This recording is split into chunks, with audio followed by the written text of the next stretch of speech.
નમસ્કાર દર્શક મિત્રો, વડોદરા ટુડે ન્યૂઝમાં આપનું સ્વાગત છે। વડોદરા શહેર પોલીસે કમિશનર નરસિંહા કુમારની સૂચનાથી અસામાજિક તત્વો સામે કડક કાર્યવાહી કરી 2 ગુનેગારોની પાસા હેઠળ અટકાયત કરી છે। પહેલા કિસ્સામાં ન્યૂઝ ચેનલના ઓઢા હેઠળ નાગરિકોને ધમકાવી ખંડણી માંગવા, જાતીય સતામણી અને મારામારીના ગુનામાં સંડોવાયેલ આરોપી વિજયભાઈ મકવાણાની ધરપકડ કરી તેને જૂનાગઢ મધ્યસ્થ જેલમાં મોકલી દેવાયો છે।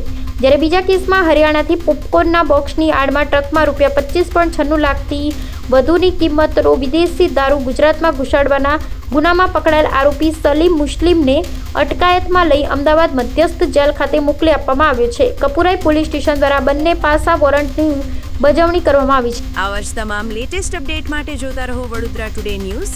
નવું વર્ષ એટલે કે વિક્રમ સંવત 2082ના શરૂઆતથી વડોદરા ટુડે ન્યૂઝ ચેનલના ગુજરાત રાજ્યના તમામ શહેરના, તાલુકા, જિલ્લાના દર્શક મિત્રોને ખાસ વિનંતી કે અમારા વડોદરા ટુડે ન્યૂઝના તમામ સમાચાર જોવા માટે હવે અમારા ફેસબુક, યુટ્યુબ, ઇન્સ્ટાગ્રામના પેજને લાઇક કરો, શેર કરો, સબસ્ક્રાઇબ કરો અને કોઈપણ સમાચાર અને જાહેરાત અને તમારા વિસ્તારમાં કોઈપણ જાતની ગેરકાયદેસર પ્રવૃત્તિઓ ચાલતી હોય અને ભ્રષ્ટાચારની પોલ ખોલવી હોય તો અમારા વોટ્સએપ નંબર 9687328624 અથવા તો 9687906224 પર સંપર્ક કરવા વિનંતી।